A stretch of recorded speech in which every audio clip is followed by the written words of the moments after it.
నమస్కారం. అందరూ బాగుండాలి, అందులో మీరుండాలి, మీ కుటుంబ సభ్యులు, బంధుమిత్రులు ఉండాలి, నేను నా కుటుంబ సభ్యులు, బంధుమిత్రులు ఉండాలి. ప్రపంచ తెలుగు ప్రజలందరూ కూడా సుఖ సంతోషాలతో, ఆయుఆరోగ్య అష్టైశ్వర్యాలతో వర్ధిల్లాలని ముక్కోటి దేవతల్ని, సర్వమత దేవతల్ని మనసారా ప్రార్థిస్తున్నా. గౌరవనీయులు పెద్దలు చంద్రబాబు నాయుడు గారన్నా, ఆయన కుటుంబ సభ్యులన్నా, తెలుగుదేశం పార్టీ అన్నా నాకు చాలా గౌరవం. ఎవరి మీద కూడా వ్యక్తిగత ద్వేషాలు లేవు. అలాగే వైఎస్ రాజశేఖర రెడ్డి గారు అన్నా, జగన్మోహన్ రెడ్డి గారు అన్నా కూడా నాకు వైఎస్ఆర్ కాంగ్రెస్ పార్టీ అన్నా కూడా అభిమానమే. ప్రస్తుతం హాట్ టాపిక్ నరేంద్ర మోడీ గారు బీహార్ పర్యటన, బీహార్లో ఎన్నికలు. ఆ ఎన్నికల్లో కొన్ని ప్రసంగాలు భారతదేశాన్ని షేక్ చేస్తున్నాయి.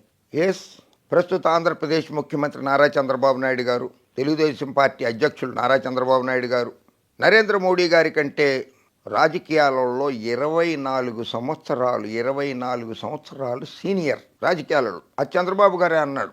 నరేంద్ర మోడీ గారి కంటే కూడా నేను సీనియర్ని అని చెప్పి ఆయన పలు ప్రసంగాల్లో చెప్పారు చంద్రబాబు నాయుడు గారు. Is right. చంద్రబాబు నాయుడు గారు ప్రతిపక్షంలో ఉండగా కొంతమంది చంద్రబాబు గారు సతీమణి నారా భువనేశ్వర్ గారి మీద కానీ, కుటుంబ సభ్యుల మీద కానీ చేసిన కొన్ని వ్యాఖ్యలు దుమారాన్ని రేపాయి. నారా చంద్రబాబు నాయుడు గారు సాక్షాత్తు పాత్రికేయ సమావేశం పెట్టి కళ్ళనీళ్ల పర్యంతరం అయ్యారు, విలపించారు ఆయన. దాంతో కొంత సానుభూతి పెరిగిన మాట వాస్తవమే ప్రజల్లో. అలాగే ప్రస్తుత బీహార్ ఎన్నికల్లో నరేంద్ర మోడీ గారు నా తల్లిని అవమానపరిచారు అంటూ ప్రసంగాలు మొదలుపెట్టారు.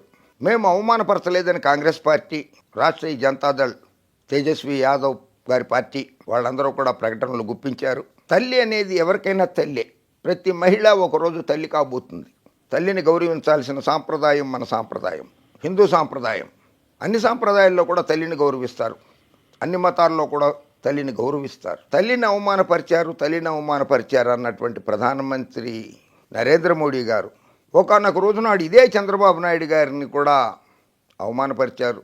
చంద్రబాబు నాయుడు రాజకీయం చేసేది లోకేష్ కోసమే అనేటువంటి వ్యాఖ్యలు చేశారు. చంద్రబాబు నాయుడు గారు పోలవరంని ఏటీఎం లాగా వాడుకుంటున్నారని కూడా వ్యాఖ్యలు చేశారు. అయ్యా ప్రధానమంత్రి గారు, సోనియా గాంధీ గారు కూడా ఒక మహిళే. ఆమె కూడా రాజీవ్ గాంధీ గారికి భార్య, ప్రతిపక్ష నాయకుడు రాహుల్ గాంధీ గారికి తల్లి, వైనాడ్ నుంచి లోక్సభకి ఎన్నికైనటువంటి ప్రియాంక గాంధీ గారికి తల్లి, ఆమె రాజ్యసభ సభ్యురాలు.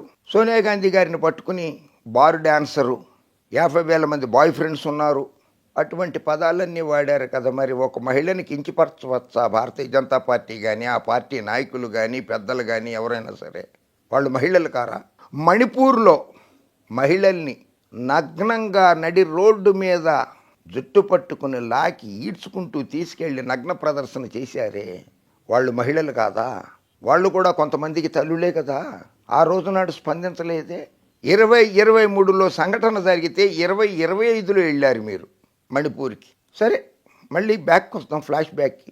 చంద్రబాబు నాయుడు గారు సీనియర్ ఎందుకంటే ఆయన కళ్ళనీళ్ల పర్యంతరం అయ్యారు. తన కుటుంబాన్ని దుర్భాషలాడినందుకు, కుటుంబం మీద వ్యాఖ్యలు చేసినందుకు కళ్ళనీళ్ల పర్యంతరం అయ్యారు కదా. నారా చంద్రబాబు నాయుడు గారిని చూసి నరేంద్ర మోడీ గారు కూడా కళ్ళనీళ్ల పర్యంతరం అయ్యారు. అంటే సీనియరే కదా. ముందు కళ్ళనీళ్ల పర్యంతరం అయింది చంద్రబాబు నాయుడు గారే కదా, అందుకని సీనియరే. ఇది కళ్ళనీళ్ల పర్యంతరంలో కూడా సీనియరే. నిజంగా రాజకీయాలలో కూడా 1978లో చంద్రగిరి నియోజకవర్గం నుంచి శాసనసభ్యుడిగా గెలిచారు చంద్రబాబు నాయుడు గారు. నరేంద్ర మోడీ గారు 2002లో మణినగర్ కాన్స్టిట్యున్సీ, మణినగర్ శాసనసభ నియోజకవర్గం నుంచి శాసనసభ్యుడిగా ఎన్నికయ్యారు. అంటే 24 సంవత్సరాల రాజకీయ సీనియర్ చంద్రబాబు నాయుడు గారు. వీళ్ళందరికంటే కూడా గొప్ప వ్యక్తి ఎవరు? నరేంద్ర మోడీ గారు అంటారు, చెప్పనించి వాళ్ళ 56 అంగుళాల ఛాతీ నాది, 56 అంగుళాల ఛాతీ అంటారు. అటువంటి ఛాతీ కాదు కావాల్సింది, ఇది కావాలి, మేధస్సు కావాలి. తాతగారిని హత్య చేశారు, రాజారెడ్డి గారిని. తండ్రి అకాల మరణం చెందారు, వైఎస్ రాజశేఖర రెడ్డి గారు. హెలికాప్టర్ ప్రమాదంలో మృతి చెందారు. హెలికాప్టర్ ప్రమాదంలో మృతి చెందిన వెంటనే శోకావస్థలో ఉన్నటువంటి జగన్మోహన్ రెడ్డి గారి మీద అపనిందలు వేశారు. ఎమ్మెల్యేలతో సొంతకం పెట్టించుకుని ముఖ్యమంత్రి అయిపోతున్నాడని. అది అవాస్తవం. ఆ తర్వాత డాక్టర్ పి శంకర్రావు గారితో తప్పుడు కేసులు పెట్టించి 16 నెలలు జైల్లో పెట్టించారు. విశాల హృదయుడు, గుండెని గుదిబండగా చేసుకున్నాడు జగన్మోహన్ రెడ్డి. అందుకనే ఏడవలేదు, కన్నీళ్లు పెట్టలేదు. జగన్మోహన్ రెడ్డి గారి తల్లి విజయమ్మ గారిని, సోదరి షర్మిలమ్మని, భార్య భారతమ్మని అనరాని మాటలు అన్నారు. జగన్మోహన్ రెడ్డి గారు దిగమింగుకున్నారు. ఆ నలుగురే నాకు కుటుంబ సభ్యులు కాదు, రాష్ట్రంలో ఉన్నటువంటి 5 కోట్ల మంది ప్రజలు నా కుటుంబ సభ్యులని చెప్పి జగన్మోహన్ రెడ్డి గట్టిగా విశ్వసించారు, నమ్మారు కనుకనే ఆయన 10 మందిలో ఏడవలేదు, పత్రికా సమావేశాలు పెట్టి కళ్ళనీళ్ల పర్యంతరం కాలేదు జగన్మోహన్ రెడ్డి.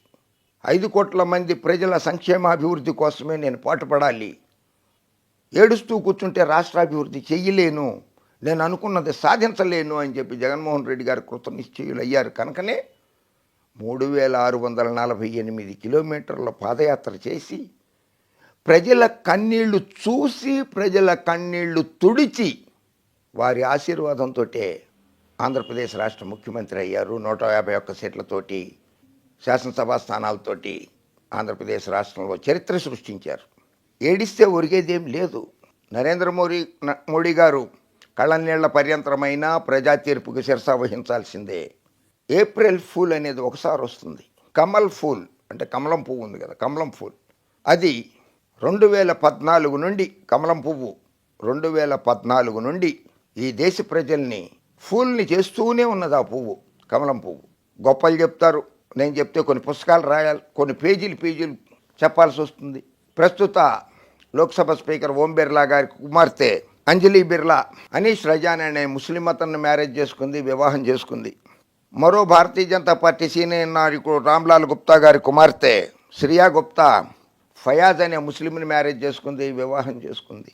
మరో సీనియర్ నాయకుడు అశోక్ సింఘాల్ గారి కుమార్తె సీమా అబ్బాస్ నఖ్వీ గారిని వివాహం చేసుకుంది. ఇలా నేను చెప్పుకుంటూ పోతే చాలామంది పేర్లు, వాళ్ళ కుమార్తెలు కుమారులు ముస్లింల్ని పెళ్లి చేసుకున్నారు. అది చాలా మంచిదే. మత సామరస్యం ఒకటే. అమర్ అక్బర్ యాంథనీ లాగా ఒకటే. మత సామరస్యాన్ని బోధిస్తున్నారు వాళ్ళు, మంచిది. కానీ మతాన్ని అడ్డం పెట్టుకుని రాజకీయం చేయకూడదు, కులాన్ని అడ్డం పెట్టుకుని రాజకీయం చేయకూడదు. రామ మందిరం కట్టారు, జై శ్రీరామ్ నమస్కారం, జై శ్రీకృష్ణ, కానీ అసత్యాలు చెప్పారు చూసారా. భారతదేశ ప్రజల అకౌంట్లలో ఒక్కొక్క అకౌంట్లో 15 లక్షల రూపాయలు వేస్తాను నల్లధనాన్ని తీసుకొచ్చని. ఆ నల్లధనాన్ని ఎప్పుడు తీసుకొస్తారు సార్? అచ్చదిని ఎప్పుడు ఇస్తారు ఈ దేశ ప్రజలకి? నిరుద్యోగ యువతకి సంవత్సరానికి 2 కోట్ల ఉద్యోగాలు ఇస్తామన్నారు, 5 ఏళ్లలో 2 కోట్ల ఉద్యోగాలు ఇస్తామన్నారు, 10 ఏళ్లలో 2 కోట్ల ఉద్యోగాలు ఇస్తామన్నారు. ఆ ఉద్యోగాలన్నీ ఎప్పుడు ఇస్తారు సార్ మోడీ సార్? కానీ ఏదేమైనా సరే రాజకీయాల్లో గెలుపు ఓటములు సహజం. గెలుస్తాం, ఓడిపోతాం, కానీ ప్రజా తీర్పును శిరస వహించడం అనేది ముఖ్యం. ఇక్కడ బీహార్ ప్రజలు తీర్పు ఎలా ఇస్తారో కొద్ది రోజుల్లో తేలిపోతుంది. మోడీ గారు మణిపూర్ పర్యటించినప్పుడు ఆయన ఫ్లెక్సీలన్నీ చించేశారు, బ్యానర్లు చించేశారు. ఆయన హెలికాప్టర్ దిగాల్సిన చోట మొత్తం బ్యానర్లు ఫ్లెక్సీలు అన్నీ పోసి తగలబెట్టేశారు. ఒక భారతదేశ ప్రధాని హెలికాప్టర్లో వెళ్ళలేకపోయారు, బై రోడ్డు వెళ్లాల్సి వచ్చింది ఆయన. అంటే ప్రజాగ్రహం ఎట్లా ఉంటుందా అన్నదానికి ఇది నిదర్శనం. అక్కడ ప్రజలు గో బ్యాక్ అని చెప్పి ప్లే కార్డులు పట్టుకున్నారు.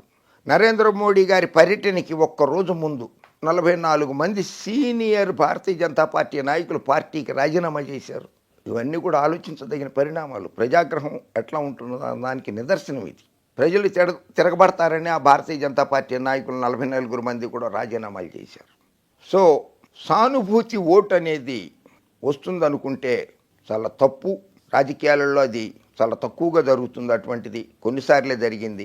ఇప్పుడంతా సైన్స్, టెక్నాలజీ, కంప్యూటర్ యుగంలోకి వచ్చిన తర్వాత ఆ సానుభూతి పవనాలు అనేవి వేచటం తక్కువైపోయినాయి. ఇందిరాగాంధీ చనిపోయిన తర్వాత జరిగిన లోక్సభ ఎలక్షన్లో రాజీవ్ గాంధీ గారు 414 సీట్లు గెలిచారు సానుభూతి పవనాలతోటి. అయినా కూడా ఆంధ్రప్రదేశ్ రాష్ట్రంలో తెలుగుదేశం పార్టీ 36 సీట్లు గెలిచింది. 36 ఆంధ్రప్రదేశ్లో సానుభూతి పవనాలు వేయలేదు. అలా కొన్ని జరుగుతూ ఉంటాయి. సానుభూతి వస్తుంది కదా అని ఏడి చేయకూడదు.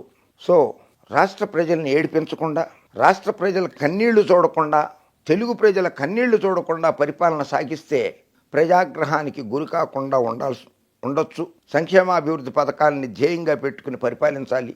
అది జగన్మోహన్ రెడ్డి గారు చేశారు. 151 మంది ఎమ్మెల్యేలు గెలిచినా సరే అంతకంటే ఎక్కువ సంక్షేమ పథకాలు ప్రవేశపెట్టి రాష్ట్రాన్ని సంక్షేమం, అభివృద్ధి 2 కళ్ళలాగా చూసుకుని ఆయన పరిపాలన సాగించారు.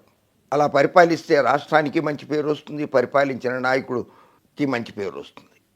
సో తెలుగు ప్రజల సంక్షేమాభివృద్ధి కోరుకుంటూ జై హింద్.